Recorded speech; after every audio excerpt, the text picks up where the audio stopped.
Allah, Ari, Ari, Ari, Ari.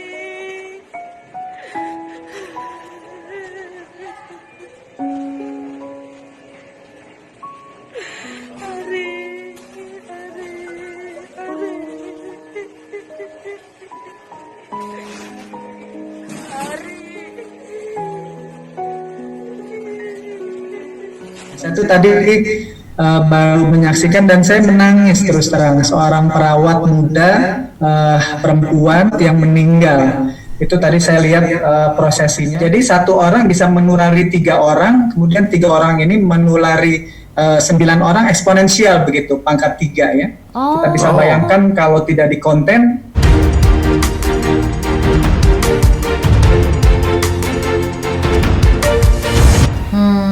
Kira-kira berapa lama lagi ya? Ini aja udah sebulan lebih nih terhitung di rumah aja. Sebentar lah paling, kayaknya sih ya sekitar Januari lah. Hah? Apa Januari 2021? Iya, siapa tahu udah Lama selesai kok, banget. cepet kok. Enggak lah, paling juga mungkin kalau menurut aku ya abis Ramadan lah kayaknya udah selesai deh kayaknya deh. Soalnya kan kalau misalnya dari ini kan kita kayak anak-anak nih sekolah, kita lihat 2 minggu ke depan, kayaknya sih udah lah. Kamu tahu dari mana? Itu kan perkiraan kamu kan? Iya sih. Itu cuma perkiraan kamu kan. Kalau aku beda. Iya, tapi kan masa misalnya virus kok lama banget. Nah kan perkiraan kamu segitu. Kamu berarti berdasarkan perkiraan. Kalau aku bilang Januari beda, bukan karena perkiraan. Terus kenapa? Anggapan. Ya sama aja, Iyalah. Pak. Ya udahlah ya, karena intinya adalah sebenarnya kita nggak pernah tahu karena kita belum pernah punya pengalaman soal virus corona ini. Benar. Kita sapa dulu semuanya ya. Oke. Assalamualaikum warahmatullahi wabarakatuh. Kita kembali lagi di cerita Untung mau tahu. Tapi apa sekarang tahunya gak ada. Ya. Iya. Dan sekarang ini mungkin banyak yang kalau ngobrol mengenai salah satu yang tentunya juga paling hit diomongin sekarang ini karena merubah berbagai tatanan kehidupan di seluruh dunia, yaitu mengenai coronavirus. Betul. Semua memiliki asumsi dan juga rumusan masing-masing gitu. Kita pun berbeda pendapat Benar. gitu. Saya berpikiran bahwa oke lah sebentar lagi udah selesai nih. Mas Ari selalu bilang enggak lah, masih lama. Benar. Ini sebenarnya sampai mana gitu kita bisa mendapatkan informasi yang akurat. Benar. Itulah kenapa kita tuh selalu haus akan informasi. Kita pengen cari tahu lagi sumber-sumber yang memang terpercaya, yang bisa kita lihat kemungkinan-kemungkinan yang sesuai dengan logika kita, science, tapi juga kembali lagi ke spiritual kita juga gitu. Banyak yang bilang bahwa ini bagus kok hikmahnya bahwa bumi itu healing gitu. Selama ini bumi itu udah terlalu capek dengan kehidupan manusia yang kayaknya tuh udah mulai merusak gitu. Karena banyak banget ya kalau kita lihat tuh gambar-gambar bahwa bumi itu sekarang warnanya biru banget. Terus udah asap-asap itu udah nggak begitu banyak. Nah itu ya ambil positifnya seperti itu. Dan banyak sebenarnya cara kita mengetahui yaitu melihat dengan pola ya. Walaupun pola juga kadang-kadang bisa salah karena penguasa pola tetap aja Tuhan Yang kita. menciptakan. Jadi sama-sama kita ikhtiar untuk cari banyak sekali informasi dan bijak kita terima segala informasi-informasi baik dan kita pilah-pilah informasi-informasi tersebut dengan dasar-dasar dan juga analogi keilmuan yang sudah bisa dibuktikan. Baiklah, kita akan ngobrol dengan salah seorang praktisi yang mungkin sekarang ini banyak yang menjadi rujukan di sosial media. Langsung aja, ini ya kita mulai tersambung ya. Alhamdulillah, sekarang kita akan terhubung dengan Dr. Billy. Ya, tentunya juga beliau untuk mungkin teman-teman yang aktif di sosial media sudah tidak asing lagi dengan beliau. Bagaimana beliau begitu aktif untuk ibaratnya Buka memberikan suara, ya. dan juga mengedukasi masyarakat jika ada pemahaman atau juga mungkin hal-hal yang mungkin bertentangan atau juga mungkin agak sedikit keliru. Ya. Makanya langsung saja kita akan ketemu dengan beliau untuk menanyakan dan juga mungkin sudut pandang ini kan macam-macam nih, beda-beda. Nah, dasar-dasarnya tentunya juga kita perlu tahu. Oke, Kita langsung ketemu langsung dengan aja. Dokter Billy, dokter spesialis jantung. Ya dok, bener ya dok ya? Betul, Mbak Penny, Aduh. Mas Ari, assalamualaikum. Waalaikumsalam warahmatullahi wabarakatuh. Gimana kabarnya Mas, dok? Mas. Alhamdulillah. Alhamdulillah sehat. Ya. Nggak terasa udah mau Ramadan ya, sebentar Iya. lagi ya. Iya. Benar. Bayangan kita sebelum Ramadan udah nggak ada corona gitu, nggak taunya kayaknya masih dicoba nih kita nih. Betul. Tapi momentum Ramadan ini mungkin bisa kita jadikan untuk refleksi nih Mas Ari, supaya kita bisa lebih tenang, tidak perlu panik, tapi juga jangan abai, begitu. Iya, benar. Bahwa Allah ini menguji kita dengan hal yang sama sekali baru ini, Mas Ari. Jadi tidak ada pakar COVID saat ini. COVID ini sendiri baru dapat nama virusnya ya, SARS-CoV-2 itu awal Maret, tanggal 2 itu tepatnya ada publikasi dari Coronaviridae Study Group. Kenapa kita tidak seharusnya tidak aneh ya dengan virus ini. Ini saya tulis di Twitter saya. Karena apa? Karena yang pertama virus ini mudah sekali menyebar, Mas Ari.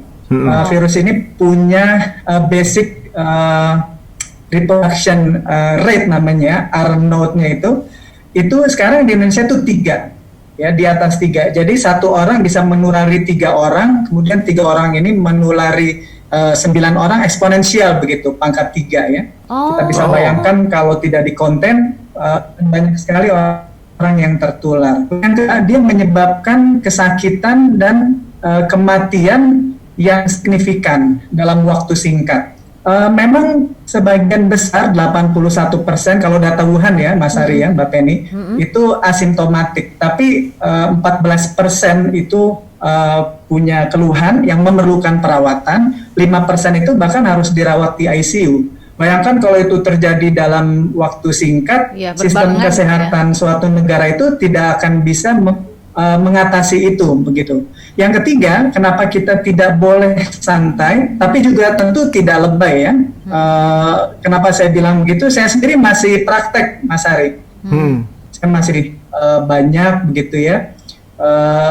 Karena kalau kita lebay, obat ini belum ada virus ini belum ada obat dan vaksin yang definitifnya. Belum ada bukti bahwa virus ini memberikan kekebalan permanen pada mereka yang telah terinfeksi. Iya, jadi ini rilis resmi dari WHO bahwa belum ada buktinya bahwa kalau misalnya seseorang tertular, kemudian dia tidak akan kena lagi begitu, tidak akan kena lagi. Reinfeksi itu masih mungkin pada orang yang sudah terkena virus ini. Karena itulah 4 faktor ini menurut saya yang membuat kita tuh harus waspada. Tidak perlu panik juga, tapi tidak boleh abai. Jadi jangan lebay, tapi juga jangan abai begitu. Baik, Dok. Tapi tadi kan dokter bilang bahwa sebenarnya COVID-19 ini baru dirilis namanya itu di bulan Maret. Nah, tapi ada beberapa yang mengatakan bahwa sebenarnya Corona itu udah ada dari zaman dulu banget. Nah, ini apakah virus yang sama lalu dia bermutasi jadi COVID-19 atau memang ini sebenarnya emang virus yang benar-benar baru ada di dunia? Atau mirip-mirip gitu? Ya, jadi gini, di akhir 2019 itu dilaporkan ada new emerging virus di Wuhan. Kemudian WHO memberi nama 2019 nCoV. 2019 itu tahunnya, N itu novel, CoV itu untuk coronavirus. Coronavirus sendiri ini saya tweet di akun media sosial saya sebagai sebuah dia family ya, coronavirus itu family, nama family itu Coronaviridae. Itu bahkan ada artikel di situ ya di Journal of Virology yang arguing bahwa virus ini jangan-jangan sudah ada sejak jutaan tahun yang lalu begitu. Tapi spesies yang kita kenal sekarang ya itu namanya SARS-CoV-2 atau Severe Acute Respiratory Syndrome ya, coronavirus 2 itu baru dinamakan ya akhir Februari atau awal Maret oleh itu tadi Coronaviridae Study Group begitu. Jadi sebenarnya masyarakat ini ibaratnya justru harus di tengah-tengah ya, jangan terlalu santai, tapi tetap waspada. Cuma kalau jangan terlalu panik maksudnya, tapi juga jangan terlalu santai. Minimal berada di porsi yang di tengah-tengah, gitu. Ya. Emang akibatnya apa dok? Jadi gini ya, satu hal yang bisa kita lakukan untuk membatasi penularan virus ini adalah cara-cara yang sebenarnya basic ya, seperti personal hygiene, kita sering cuci tangan. Kemudian karena kita tahu dia menular lewat droplet, kita harus physical distancing, kita harus jaga jarak lah, harus social distancing, jangan berkerumun. Cara-cara seperti itu kalau kita terapkan, kemudian memakai masker di publik, itu insya Allah bisa mengurangi secara signifikan resiko penularan gitu. Stay at home itu akan jauh lebih baik memang. Tapi kalau kemudian kita perlu keluar rumah, kita memperhatikan hal-hal yang memang sudah diketahui terbukti bisa membatasi penularan. Seperti saya sendiri, saya masih harus praktek. Kalau misalnya saya lebay, saya nggak praktek gitu. Kalau misalnya saya takut yang terlalu berlebihan, saya tidak keluar rumah. Tapi saya membatasi praktek saya juga, dan pasien sendiri dibatasi kunjungannya, dihimbau untuk tidak datang ke rumah sakit untuk keluhan-keluhan yang ringan. Jadi itu balance-nya begitu. Memang menemukan titik tengah itu akan sulit begitu ya, apalagi kalau kita membahas dampak sosial dari pembatasan sosial ini gitu, dampak dari pembatasan sosial berskala besar begitu. Menurut saya karena 4 hal tadi ya, ini mudah sekali menyebabkan kesakitan dan kematian yang signifikan dalam waktu yang cepat, belum ada obat dan vaksin yang definitif, belum terbukti memberikan kekebalan yang permanen sifatnya, maka pencegahan itu adalah hal yang paling logis, bahkan satu-satunya yang bisa kita lakukan begitu. Oke. Nah tadi saya menarik banget nih dok, yang nomor 2 itu bahwa ini menyebabkan kesakitan sampai kematian. Nah ada yang mengatakan bahwa sebenarnya kalau coronavirus ini sendiri, COVID-19 itu sebenarnya bukan virus yang benar-benar bisa menyebabkan kematian seseorang, tapi memang dia mensupport penyakit bawaan yang memang ada dari reseptornya, seperti itu. Itu gimana tuh dok? Ini memicu polemik yang sebenarnya tidak perlu ya, karena virus ini sendiri dia berdiri sendiri. Kalau dalam epidemiologi gitu ya Mbak Penny, itu ada istilah sufficient cause namanya. Dia sendiri sudah cukup sebagai penyebab untuk menimbulkan kematian. Kita bayangkan ya, ini virus ini, virus corona SARS-CoV-2 ini ya, dia virus RNA. Kalau masuk ke dalam tubuh kita, dia akan mengokupasi sel kita, berkembang biak di situ, kemudian selnya tuh pecah, gitu. Dia karena masuknya dari saluran nafas yang utamanya gitu ya, dari mukosa mata juga bisa, tapi yang terbukti paling efektif itu lewat saluran nafas. Itu dia merusak saluran pernafasan kita.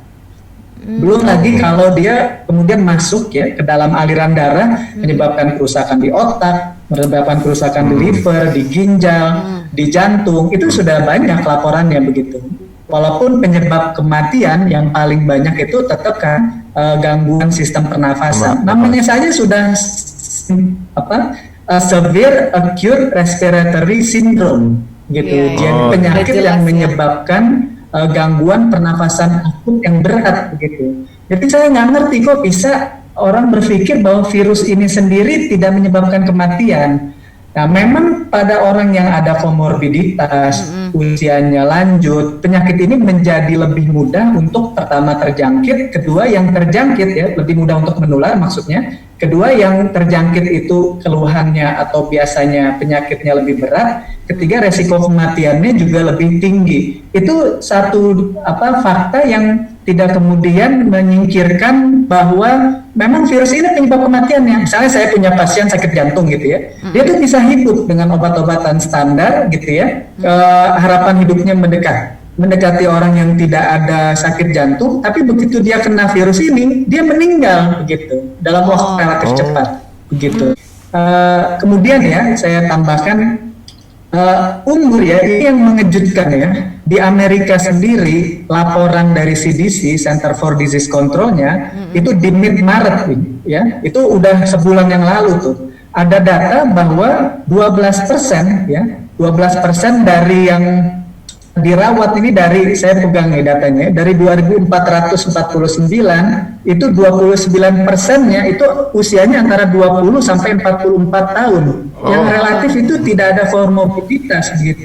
Ini bisa diakses, ini informasi ini publik, siapa saja bisa. Menurut saya begini ya, kita tidak perlu berdebat keahlian seseorang itu apa, sepanjang apa yang dikatakannya benar dan punya landasan, punya dasar, punya referensi yang bisa dipertanggungjawabkan, maka pendapatnya menjadi benar. Begitu. Ini ya kita bisa baca di CNN nih, saya lagi pegang nih laporannya. Kemudian ini yang menarik ya, 20% yang dirawat itu usianya antara 20 sampai 44 tahun gitu. Jadi kalau di awal-awal dulu kita merasa tenang karena kita masih muda gitu ya, itu tidak terbukti, itu memberikan ketenangan yang menurut saya semu dan menghanyutkan begitu ya, justru membahayakan lah buat kita. Itu ada lagi itu penjelasannya kenapa yang lebih muda itu kok sekarang lebih banyak, lebih muda, relatif lebih sehat, kok banyak yang meninggal begitu. Itu teorinya teori sistem imun yang berlebihan. Jadi tubuh kita ini sistem imunnya mau menyerang virus, tapi ingat virus ini kan bereplikasi atau dia hidup dalam sel kita. Dia hancurkan kalau sel tubuhnya juga dihancurkan, ikut sama-sama hancur begitu. Nah itu yang menyebabkan kenapa banyak anak muda yang justru kok meninggal dan sakitnya lebih berat begitu. Ada postulat yang kedua, kenapa lebih banyak yang tertular? Karena di awal-awal di Amerika ya terutama ya, anak-anak muda ini abai gitu.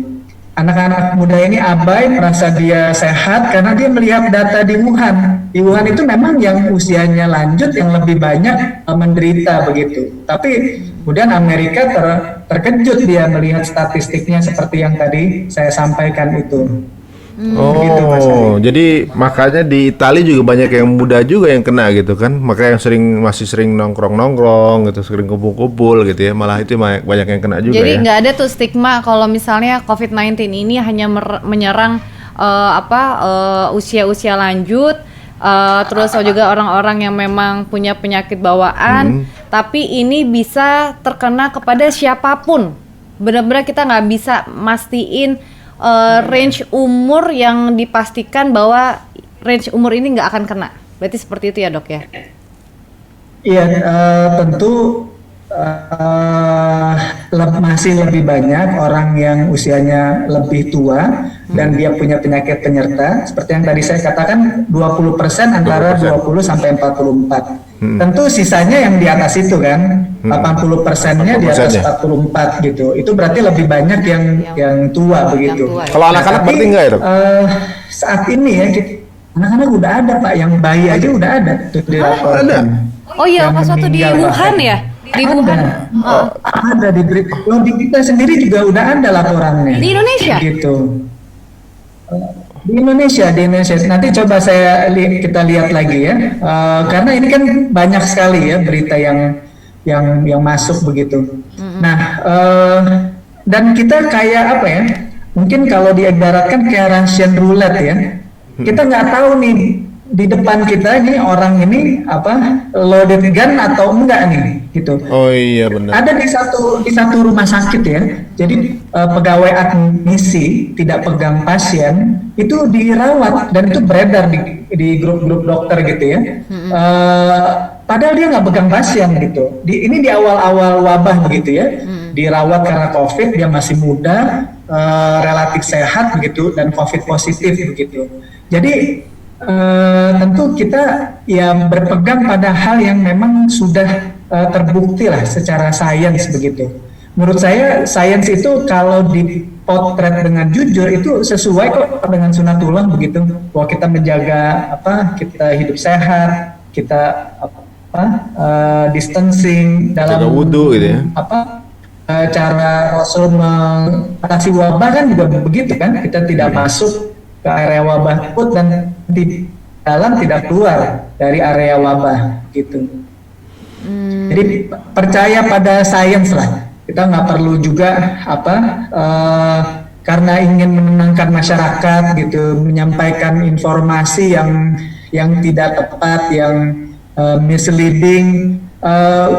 Salah satu hal ya di Amerika kenapa dia cepat, mungkin Mas Ari sama Mbak Penny ingat di awal-awal wabah itu summer party di Florida di ini itu masih ini loh, Masih jalan. orang-orang itu masih ya nggak mau dia dibatasin, nggak mau. Nah itu kenapa anak-anak muda itu banyak yang kena di sana karena abai itu tadi gitu. Ini Sanjay Gupta, health correspondent seniornya CNN itu menulis tentang itu di kanal CNN gitu.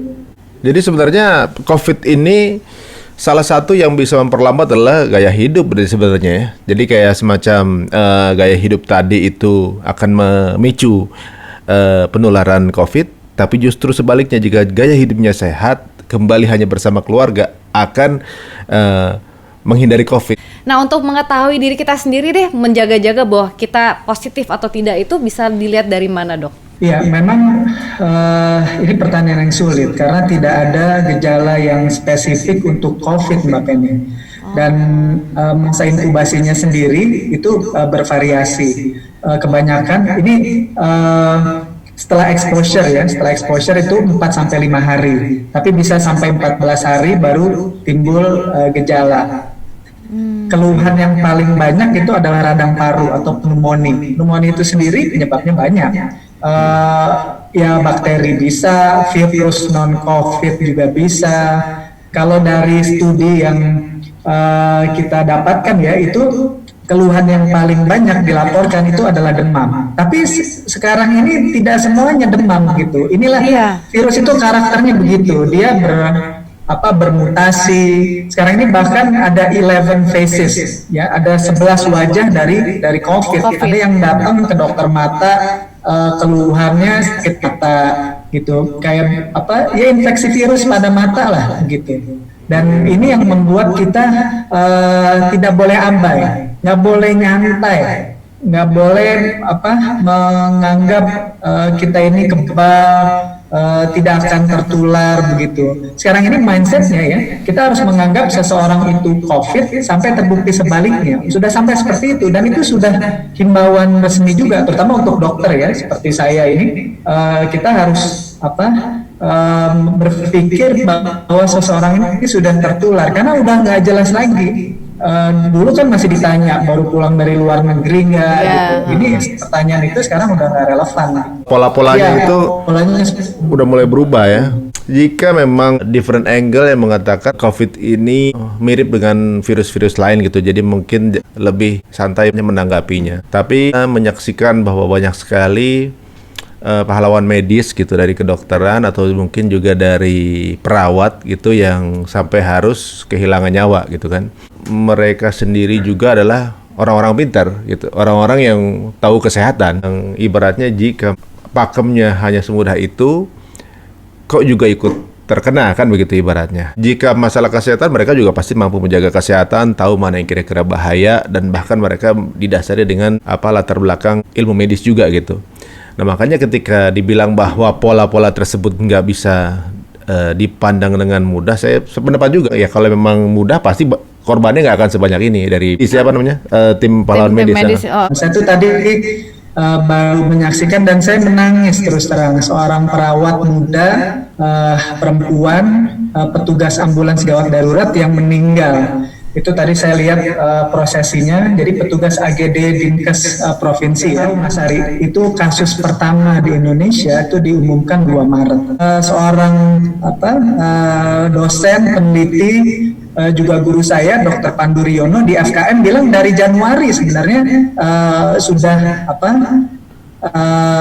mereka sudah menduga bahwa ini sudah ada begitu. Februari juga peneliti Harvard bilang Indonesia ini udah ada gitu. Tapi kan kemudian dibantah, bukan hanya dibantah, bahkan diserang itu peneliti Harvard. Dikatakan bahwa Anda ini menghina Indonesia. Yang FKM ini juga bahkan dikatakan ya kenapa nggak bilang dari dulu begitu, kata juru bicara COVID begitu. Ini berkontribusi kepada kelalaian kita secara kolektif, termasuk di dalamnya juga petugas kesehatan. Saya tidak bisa nafikan itu. Kemudian yang kedua, ketersediaan APD, Mas Ari. Padahal proteksi ini ya, alat perlindungan diri ini sangat-sangat vital. Sudah ada edarannya bahwa dokter, perawat tidak boleh menangani pasien tanpa proper protective gear, tanpa alat perlindungan diri yang standar lah begitu. Jadi dua faktor ini ya. Kalau yang lain yang personal mungkin kita harus lihat kasus per kasus apakah tenaga kesehatan ini punya komorbiditas atau tidak. Tapi kebanyakan yang meninggal banyak yang masih relatif muda dan ya terlihat sehat gitu ya. Ini juga misteri komorbiditas ya. Kalau korbannya laki-laki, kalau di Indonesia 7 dari 10 laki-laki itu perokok, itu komorbiditas tuh. Masyarakat bersabar, saya tahu ini sulit banget ya, apalagi secara ekonomi, secara sosial ya. Itu ungkapan yang you stay at home for us, I stay working for you, itu pas banget gitu. Tenaga kesehatan tetap bekerja untuk Anda tetap di rumah untuk saya, untuk kami nih, untuk begitu. Ya menarik ya tadi Mas Ari bilang kalau kita mau coba mencari hikmahnya begitu. Corona ini adalah cara alam ya. Ya tentu bismillah dengan izin Allah untuk menegur manusia sebenarnya. Pemimpin dunia ini kan kita manusia gitu ya. Kita ini udah sangat melampaui batas begitu. Bahwa kita berlebih-lebihan. Saya jadi teringat kisah Umar ya, di mana sahabat itu menegur Umar ini dengan menghunuskan pedang. Dia akan dia bilang ke Umar, kalau kamu berpaling ya dari amanah kepemimpinan ini ya, kamu itu akan saya penggal kepalanya. Kemudian Umar bilang, semoga Allah merahmatimu, kamu udah bisa menegur saya seperti itu. Nah ini alam sedang menegur kita nih Mas Ari. Menurut saya ya kita manusia lah secara kolektif sebagai pemimpin dunia ini yang diserahi amanah untuk mengurus dunia gitu ya, mengurus bumi. Dan kita lihat bumi itu ya bahagia itu. Saya baca tadi penyu belimbing keluar lagi, terus spesies-spesies langka yang tadinya nggak ada endangered mulai terlihat begitu. Ini kan bumi sebenarnya healing itself gitu ya. Dan kalau kita mau tarik ke level mikro ya memang jangan-jangan betul yang Mas Ari, bukan jangan-jangan ya, yang Mas Ari bilang itu betul. Kita harus lebih dekat lagi ke keluarga, kita harus ya lebih grounded lah kalau saya bilang begitu, dengan nilai-nilai personal, komunal kita begitu. Jangan melampaui batas lah menurut saya, ini kita sedang ditegur, ini cara Allah menurut saya untuk menegur kita semua gitu. Baik. Benar sih, memang ini jam lagi waktunya jadi waktu muhasabah benar, karena kan ketika nggak bisa masuk Masjidil Haram mungkin secara eksplisit jadi ditanyakan apakah sebenarnya waktu kita ke Masjidil Haram itu untuk Allah atau untuk pembuktian diri, kan macam-macam nih. Banyak hal juga sih. Kemarin habis saya lihat gambar antariksa itu tingkat polusi di Italia itu jauh menurun. Kelihatan itu asapnya berkurang gitu. Terus kemudian di beberapa tadi dokter bilang juga makhluk-makhluk banyak yang terlihat. Saya juga lihat di internet seperti itu. Di Jakarta sendiri sekarang udah lebih clear. Menurut saya sih sebenarnya bumi itu baik-baik aja kalau nggak ada manusia gitu. Karena manusia kayaknya justru bawa-bawa kerusakan gitu. Nah, kita we have to be true to the science. Kita sampaikan apa yang perlu diketahui masyarakat. Kemudian kita beradaptasi terhadap ini kan new normal kita ini. Gitu. Kita harus udah mulai mengakses gitu. Yang susah memang dampak sosial dan ekonominya memang gitu. Jadi menjawab pertanyaan sampai seberapa lama? Ya sampai virus ini ditemukan antivirus dan vaksinasinya yang definitif. Sebelum itu ada, kita masih harus mempraktekkan ya social distancing, mencegah agar tidak tertular, dan personal hygiene. Sebelum kita bungkus, nah kira-kira kalau menurut dokter sendiri nih, kan masyarakat sekarang banyak kan di rumah, kita nggak ketemu dengan siapa-siapa keluar gitu. Satu-satunya akses untuk sampai ke kamar-kamar setiap warga itu adalah informasi. Dan informasi itu yang paling cepat didapatkan yaitu melalui sosial media misalnya. Nah, kira-kira bagaimana bijaknya kita masyarakat untuk bisa menyaring info-info terbaik mengenai COVID ini sendiri gitu. Dan mungkin ini juga menjadi satu pembelajaran buat kita untuk menyaring informasi apapun yang Jadi berbagai sudut pandang dan juga tipe itu banyak sekali di masyarakat. Bagaimana caranya kita untuk memilah, terutama concerning mengenai coronavirus ini yang sedang kita hadapi bersama? Yang pertama kita bisa menggunakan common sense kita ya. Common sense, kita harus jujur pada diri kita sendiri. Informasi yang berkembang di masyarakat itu kita nilai apakah itu masuk akal atau tidak. Yang kedua, sebenarnya ya, otoritas pemberi informasi ini yang memang dia harus menjaga ya, dalam hal ini pemerintah maksud saya ya, sumber informasinya itu atau orang-orang yang dia pilih untuk menyebarkan informasi itu memang harus betul-betul menjaga otentisitas, kebenaran, kesahihan dari informasi yang dia bagikan gitu ya. Nah, yang ketiga, sebenarnya informasi itu bisa diakses ya oleh siapa saja. Untuk masyarakat, kalau misalnya ada pendapat yang menurut common sense kita ini berbeda dengan general knowledge, kita harus tanyakan gitu, referensinya apa? Menurut saya 3 hal itu ya. Pertama, kita bertanya pada common sense kita nih ya. Kedua, kita melihat pada otoritas pemberi informasi yang sahih gitu. Yang ketiga, dia pelajari referensinya tuh apa, kritis lah, tanya. Kok ini beda begitu dari yang umum ya? Seperti misalnya ini kita nggak perlu terlalu khawatir ya. Tapi kok pemerintah menerapkan PSBB gitu, kita nggak perlu takut. Tapi kok kita disuruh diam di rumah gitu? Itu kan ada hal yang kontradiktif gitu ya, yang bertentangan dengan common sense. Nah itu dilihat referensinya. Yang menganjurkan PSBB itu dasarnya apa? Dasarnya ya karena virus ini mudah menyebar begitu.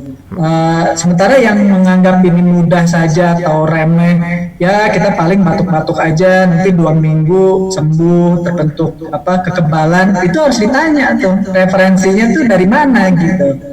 Gitu sih kalau menurut saya. Oh jadi semuanya mesti terukur ya, jelas terukur.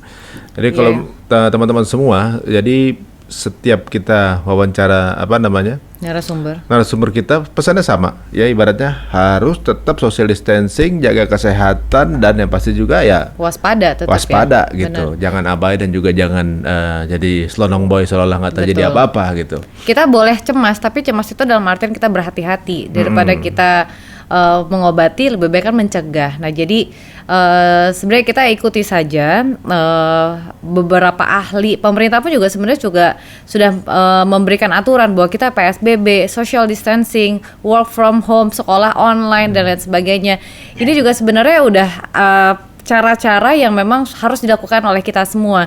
Jadi kita pun juga jangan berkata bahwa ini bukan sesuatu yang sepele, tapi kita harus tetap waspada karena walaupun sudah ada PSBB ini, kita juga tahu masih banyak orang di luaran sana yang masih belum ngeh kenapa virus ini harus kita waspadai gitu. Gak tahu seberapa takutnya harus kita terhadap virus ini. Jangan sampai kita udah kena baru merasakan aduh iya ya ternyata sakit ya, ternyata bisa menyebabkan kematian ya. Nah jadi jangan sampai kita kena dulu atau orang terdekat kita ya nanti malah. Seperti halnya kita ingat ungkapannya Kang Arya Bima, dia bilang kan, sebosan-bosannya di rumah masih lebih enak dibanding di rumah sakit. Nah itu dia. Jadi sebenarnya kalau kita di rumah itu lebih nikmat ya. Tapi dokter setiap hari di rumah sakit, saya ngomong gitu beda. Itu kerja beda, itu kerja ya. Kerja. Waduh dok, ini terima kasih waktunya nih dok ya. Sepertinya mudah-mudahan kita bisa silaturahmi lagi berikutnya, tapi bukan dalam rangka untuk online gitu ya. Bukan udah bisa bertemu langsung, tapi bukan dalam rangka konsultasi penyakit. Iya. Kita gitu. Sehat-sehat. Kalau ketemu lagi konsultasi penyakit, berarti kan kita sakit. Iya, gitu ya. Benar-benar. Pokoknya dokter juga sehat terus ya dok. Insya Allah sehat terus kita semua. Amin. Kepada Allah. Amin. Semoga pandemi ini cepat berlalu karena ya doa juga itu menurut saya memang senjata orang beriman. Mau kemana lagi kita coba? Kalau kita tidak memohon pada Allah untuk melindungi kita, menyegerakan pandemi ini. Jangan-jangan kalau Allah berkehendak vaksinnya jadi gitu misalnya, kan bisa aja kan? Iya. Dalam waktu 1 bulan ini.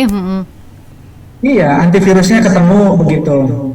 Ya, Atau tiba-tiba Allah mau dihilangin tiba-tiba ya bisa hilang aja gitu. Allah bisa bilang bisa timbulkan virus tiba-tiba ada. Nah, suatu saat kalau Allah juga mau tiba-tiba hilang ya hilang. Waduh, ternyata bukan hanya pelajaran kesehatan yang kita dapatkan, ternyata di balik itu semua Lagi-lagi Dokter spiritual, Billy ya. ternyata juga ada spiritual yang juga kita dapatkan di sini tanpa terduga gitu ya. Mas Aris. Waduh, saya juga masih belajar dok. Waduh. Betul, Mas. Benar-benar. Terima kasih nih waktunya dok. Sepertinya kasih banyak ya, Dok. Komunikasi ini mudah-mudahan bisa bermanfaat untuk banyak orang dan mudah-mudahan juga kita bisa saling terus berkomunikasi dan silaturahmi untuk saling menjaga, saling memberikan informasi terbaik dan juga manfaat untuk masyarakat banyak. Amin, amin. Salam keluarga dok. Salam juga buat semua di sana. Baik, terima kasih ya dok. Terima kasih, Dok. Assalamualaikum. Assalamualaikum warahmatullahi wabarakatuh. Assalamualaikum warahmatullahi wabarakatuh. Alhamdulillah teman-teman semuanya, mudah-mudahan lega ya. Mudah-mudahan lega, mudah-mudahan juga nggak ada asumsi-asumsi yang di luar dari pola yang ada. Semuanya udah jelas kok apa yang mesti kita lakukan, apa juga mesti kita hindari gitu. Jangan kita kepedean gitu ya. Intinya harus tetap waspada. Apapun itu kita tetap waspada.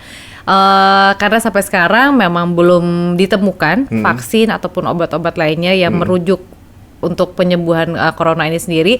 Tapi insya Allah kita yakin, kita optimis bahwa corona ini bisa disembuhkan. Jadi jangan berarti kita langsung pesimis terus gimana-gimana, tapi tetap kita harus optimis, kita tetap semangat, kita support tenaga-tenaga medis kita yaitu dengan tetap di rumah aja. Benar. Mudah-mudahan bermanfaat teman-teman semuanya.